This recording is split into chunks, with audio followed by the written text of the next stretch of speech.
Baik, bentar. Ya. Baik rekan Sevima, bersama kita saat ini sudah ada Profesor Dr. Insinyur Aisyah Endah Palupi, MPD. Beliau merupakan Atase Pendidikan dan Kebudayaan Kedutaan Besar Republik Indonesia untuk Filipina. Nah, kali ini kita akan membahas terkait dengan kampus-kampus yang ada di kampus-kampus yang ada di Filipina nih. Apa saja keunggulannya di sana? Siapa tahu calon mahasiswa yang dari Indonesia tertarik untuk kuliah di Filipina. Nah, Prof. Aisyah bisa diceritakan mengenai apa yang perlu calon mahasiswa ketahui tentang keunggulan kampus-kampus yang ada di Filipina. Terima kasih Mbak Erna atas kesempatannya. Assalamualaikum warahmatullahi wabarakatuh. Selamat bergabung para pemirsa Sevima atas pertanyaan dari Mbak Erna mengenai apa saja yang diperlukan oleh calon mahasiswa. Tentu yang pertama adalah mereka akan berminat untuk studi lanjut di bidang apa dulu, gitu. Terutama yang di S1, karena kalau yang di S1 rata-rata mereka kan berasal dari SMA, ya. Tetapi kalau untuk S2 dan S3 sebagian besar sudah merupakan dosen atau pengajar dari perguruan tinggi yang memang sudah memiliki bidangnya. Itu yang paling penting untuk melihat bidang mana yang diinginkan, karena pasti mereka akan mengetahui kalau akan melakukan studi lanjut di luar negeri, pasti mereka sudah melihat keunggulan apa dari negara tersebut, terutama pada pendidikan tingginya.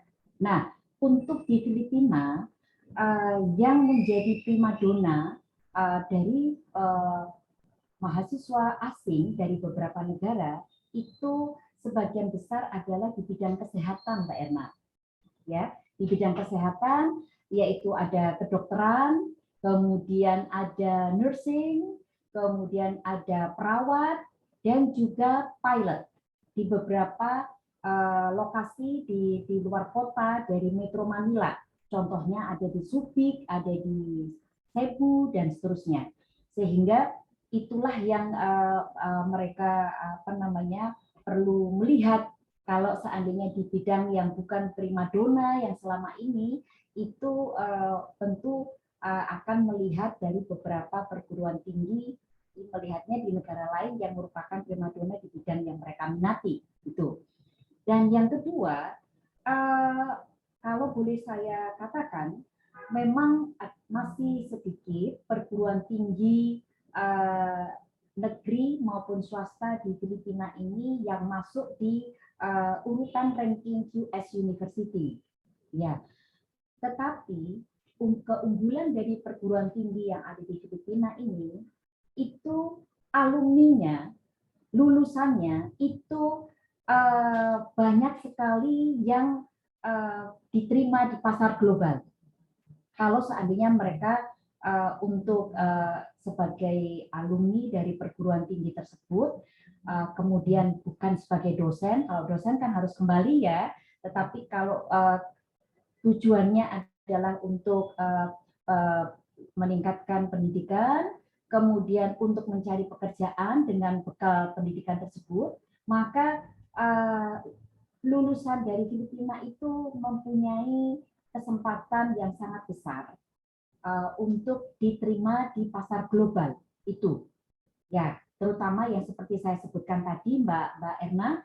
Jadi untuk dunia kedokteran, dunia perawat itu sudah merambah ke seluruh negara ya. Banyak nursing, midwifery itu yang berasal dari Filipina, yang merupakan warga negara Filipina sendiri atau dari warga negara asing yang lulusan dari Filipina. Nah, dan yang terakhir tentu dari sisi bahasa. Ya, dari sisi bahasa, karena mother tongue, ya, bahasa ibu dari Filipina itu adalah bahasa Inggris. Nah, itu yang merupakan dasar ya dari komunikasi di kampus, karena dimanapun juga ya pakai bahasa internasional itu satu keuntungan nilai plus tersendiri untuk bisa mendapatkan atau bersaing untuk dari sisi bahasa komunikasi apabila setelah lulus. Mungkin itu Mbak Erna. Ya. Baik, Prof. Mungkin bisa sebutkan, Prof, universitasnya apa saja yang tadi khususnya di bidang kesehatan yang cukup unggul gitu, Prof, di Filipina. Ya, kalau untuk yang di bidang kesehatan hampir banyak ya, Mbak ya. Jadi ada CEU ya, Central Escolar University, kemudian ada Ateneo yang merupakan kolaborasi dengan Amerika, begitu ya. Kemudian masih banyak lagi ya, Mbak ya. Jadi tetapi perlu kami sampaikan bahwa untuk data yang kami peroleh dari CHED, Commission Higher of Education tahun 2020, di situ Filipina memiliki higher education institution itu sebanyak 1.975, di mana kalau kita sebut negeri dan swasta, PTN-nya itu berjumlah sekitar 246, sedangkan yang swasta itu sekitar 1.729. Nah, perlu kami sisipkan salah satu yang merupakan pengaturan anggaran di Filipina yang mungkin itu merupakan sesuatu yang bagus dari negara ini adalah khususnya untuk negeri membebaskan tuition fee bagi warga negaranya, mulai dari jenjang pelajar sampai kepada S1 untuk yang negeri, untuk warga negara Filipina. Jadi free tuition fee. Tapi kalau untuk yang swasta memang berbayar sesuai dengan fasilitas universitas di swasta itu yang diberikan berbayar, maksudnya berbayar untuk warga negara Filipina. Tetapi kalau untuk warga negara asing yang untuk studi S1 di sini ada dua pembayaran yang diperkenankan, yaitu ada foreigner fee, ada tuition fee. Jadi ada dua yang harus dibayar khususnya untuk yang swasta. Tapi kalau untuk yang negeri bagi siswa asing hanya membayar foreigner fee saja. Begitu. Dan tuition fee-nya itu tidak mahal seperti kalau kita kuliah di Eropa, di benua Amerika, begitu ya Mbak ya, dengan kualitas yang sama untuk lulusannya. Demikian Mbak Irma. Baik, Prof. Berarti lumayan cukup banyak juga ya untuk jumlah universitas yang bisa dipilih oleh calon mahasiswa asing nih kalau mau kuliah di Filipina gitu ya, Prof. Ya. Nah, lalu apa, Prof, yang harus disiapkan nih oleh calon mahasiswa jika tertarik kuliah di Filipina, atau mungkin ada beasiswa mungkin yang bisa dikejar gitu, Prof? Sampai detik ini atau mungkin saya kurang cermat ya kalau saya menjawab pertanyaan yang kedua dulu sebelum apa saja yang disiapkan, itu misalnya beasiswa yang ditawarkan, Mbak, itu mereka tuh jarang memberikan beasiswa untuk orang asing. Ya, nah itu yang apa namanya, mereka itu singkatnya itu lebih mengalokasikan anggaran untuk warganya sendiri.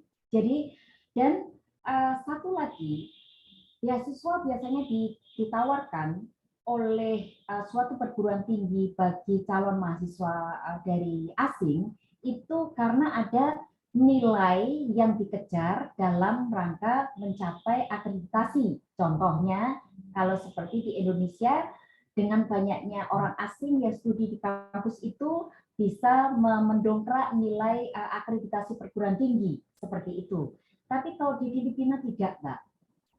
Jadi tidak ada pengaruhnya banyaknya warga negara asing yang kuliah di perguruan tinggi mereka dengan akreditasi dari perguruan tinggi itu sendiri, sehingga jarang mereka itu menawarkan beasiswa untuk warga negara asing. Tetapi sejauh yang saya tahu, bukan beasiswa, tetapi mungkin ada bantuan pengurangan tuition fee, terutama untuk swasta dalam bentuk foundation, tergantung pada penelitian yang mungkin mereka garap bersama, begitu. Baru mereka itu menjembatani dengan memperoleh foundation dan seterusnya untuk garapan penelitian itu. Nah, ini merupakan nilai plus bagi mereka, khususnya untuk mahasiswa S2 dan S3. Nah, itu apabila contohnya misalnya rata-rata yang saya sebutkan berkaitan dengan pertanyaan Mbak Etna yang pertama, yaitu misalnya para dosen yang sudah ada di membawa misi dari perguruan tingginya itu, bidangnya itu inline gitu, topik penelitian yang mereka tawarkan pada saat akan melamar, begitu, itu selalu mengangkat suatu permasalahan atau temuan, bahkan kalau untuk S3 kan harus ada temuan ya Mbak ya, untuk hasil penelitiannya, itu permasalahan yang ada di Indonesia.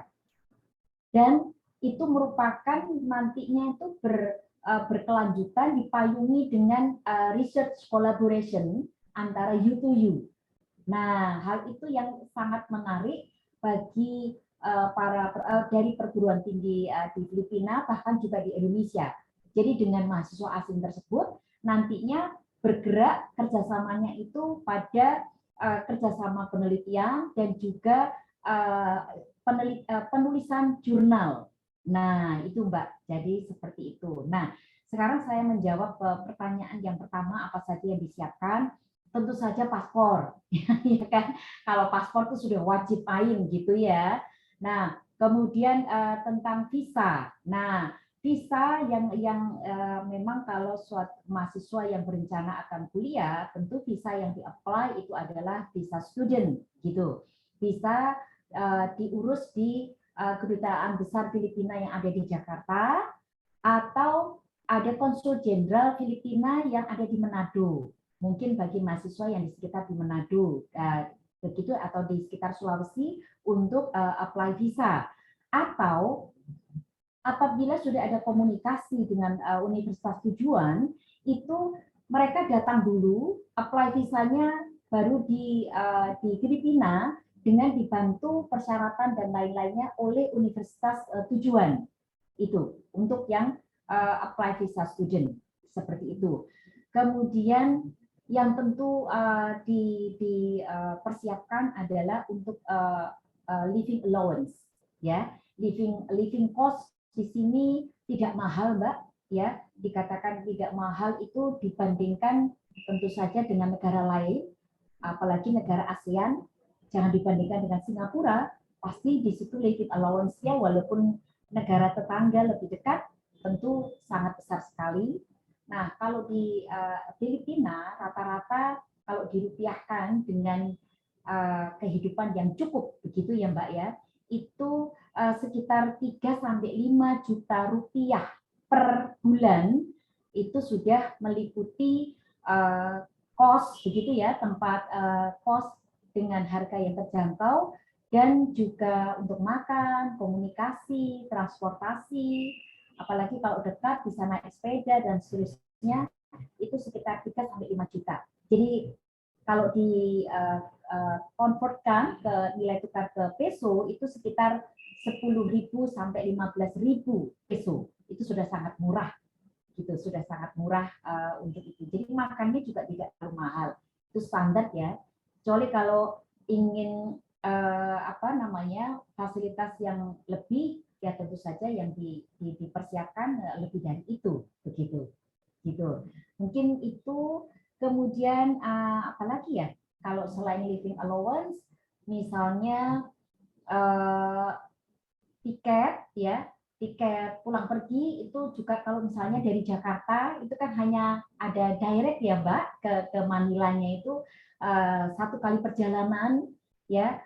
Kalau dari Jakarta tidak perlu transit gitu.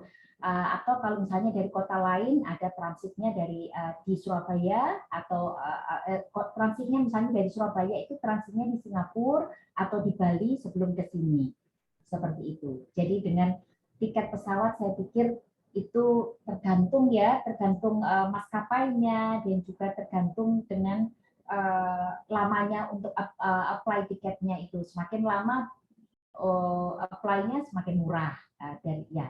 Atau kalau peak season saja yang mahal, misalnya mau tahun baru, mau pulang dan seterusnya tentu saja mahal begitu. Begitu Mbak Erna. Baik Bu, tentu juga mungkin bahasa ya Bu, karena di sana kan juga bahasa menggunakan bahasa Inggris ya Bu. Ya, betul. Betul sekali dengan menggunakan bahasa Inggris. Tetapi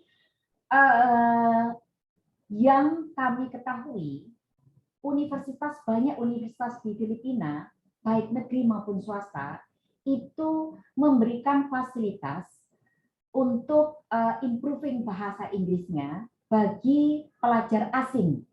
Jadi mereka rata-rata membuatkan suatu asosiasi perkumpulan pelajar asing dari beberapa negara di beberapa program studi yang ada di universitasnya. Jadi dibuatkan asosiasi. Nah itu difasilitasi bahkan sampai pada 2 semester atau 1 tahun untuk diberikan kursus bahasa Inggris, Mbak.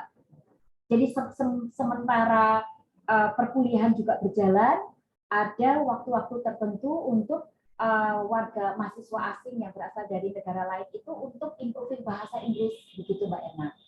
Kalau di sela-sela itu belajar bahasa Tagalog itu biasanya mereka sangat welcome sekali ya, karena mereka juga terkenal ramah dan welcome-nya juga untuk memberikan ilmunya, jadi tidak ada halangan saya pikir untuk sosialisasi dengan warga setempat.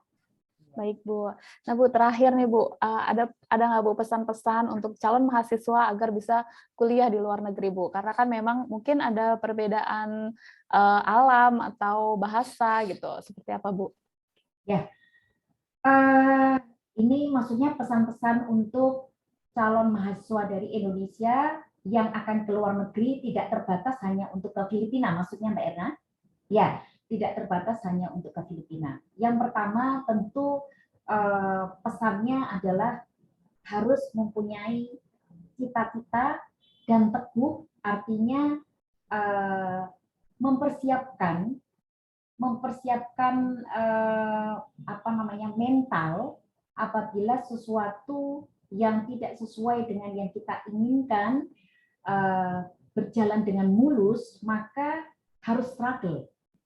Nah, itu apalagi kalau sudah di negara yang jauh sekali, misalnya di negara Eropa, itu ketangguhan atau persiapan mental itu saya pikir itu diperlukan. Bagaimanapun juga, dan setangguh-tangguhnya kita, namanya orang akan hidup lama di negara asing, itu kan tentu harus mempunyai bekal itu. Ya Mbak ya. Begitu juga mengenai finansial, ya kan Mbak. Misalnya kalau kekurangan, apalagi dari teman-teman yang berangkat dengan menggunakan beasiswa dari Indonesia, contohnya misalnya LPDP atau dari beasiswa lainnya, misalnya kalau telat pengirimannya dan seterusnya, itu kemudian terus loyo dan seterusnya, itu terus kemudian nggak makan atau apa, itu tentu saja hal-hal itu sudah diantisipasi. Tentu mereka yang akan berangkat studi di luar negeri itu ya kemudian tidak zero rupiah ya Mbak ya, jadi ya pasti ada bekalnya ya, at least untuk bekal hidup settle dulu sekitar 1 semester, dan itu harus yang dibawa. Jadi kita kan hidup di negara orang kan nggak mungkin ya kita akan mengandalkan sesuatu kecuali uang saku kita dulu ya. Yang kedua adalah mengenai pemilihan jurusan. Tentu kalau untuk studi di luar negeri, komunikasi awal dengan calon pembimbing itu selalu sudah harus dikomunikasikan secara intens, begitu ya.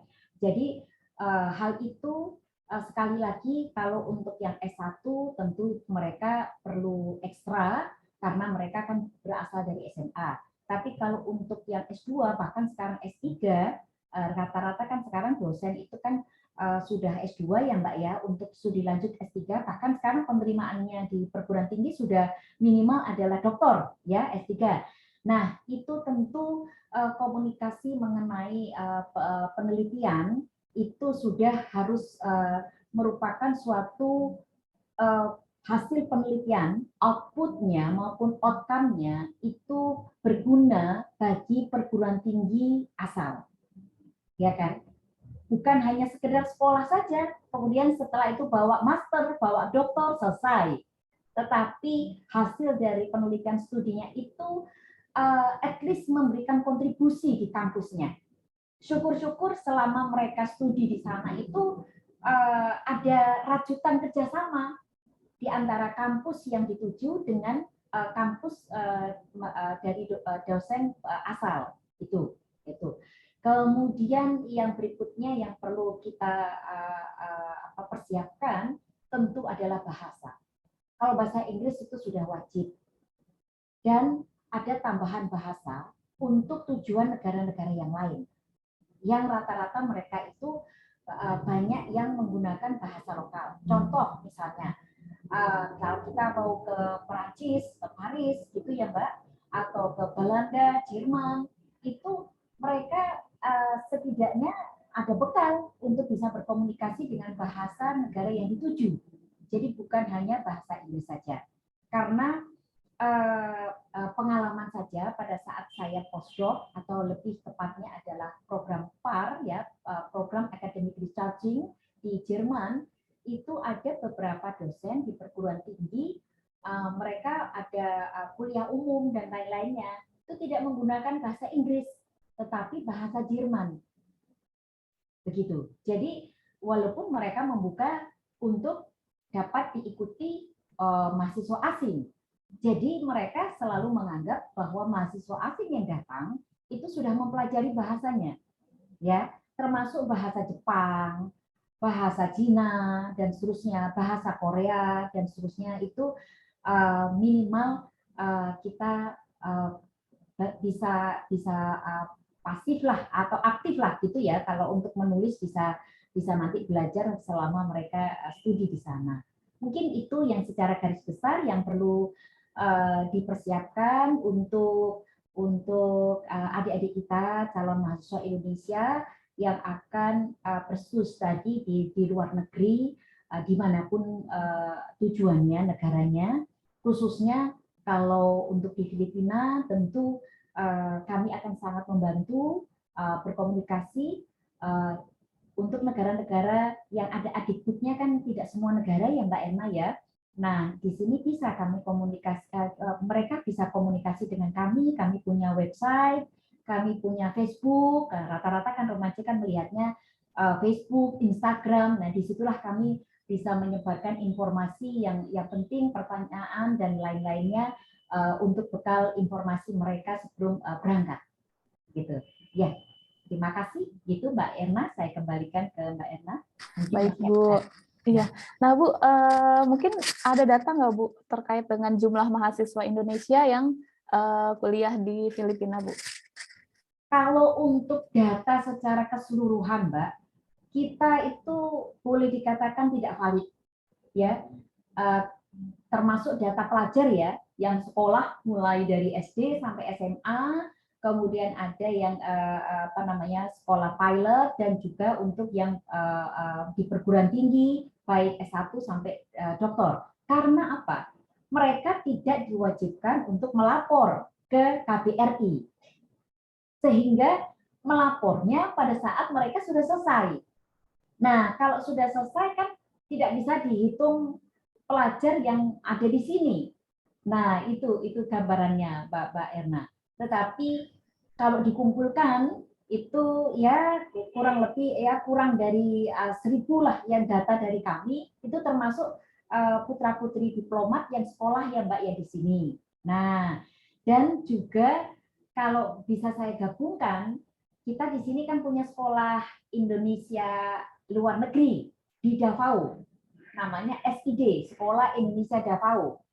Davao di Kepulauan Mindanao yang under di perwakilan KJRI. Kalau saya ini kan di Kepulauan Luzon di Manila di under KBRI. Jadi kalau saya akan ke Davao itu sekitar kurang lebih 2 jam naik pesawat by plane untuk ke sana. Nah di situ tentu saja ada yang sekolah adalah WNI dan WNI keturunan yang ada di sana. Nah itu kalau dihitung ya termasuk angka yang saya sebutkan tadi gitu Mbak. Ya. Jadi di sana yang sekolah adalah WNI, Mbak, berpaspor hijau, bahkan WNI walaupun WNI keturunan kedua, ketiga gitu, tapi mereka difasilitasi akan diberikan dokumen oleh pihak imigrasi dari KJR. Baik Bu, menarik sekali nih Bu perbincangan kita Bu. Jadi memang cukup banyak nih yang bisa calon mahasiswa gali dari informasi yang diberikan oleh Ibu terkait dengan bagaimana kuliah di Filipina. Mungkin nanti ke depannya ada yang tertarik untuk kuliah di sana, jadi sudah mengetahui informasinya gitu Bu.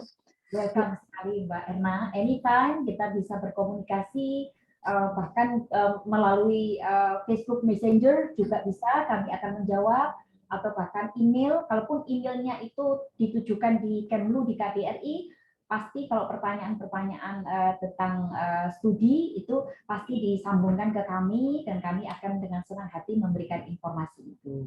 Ya.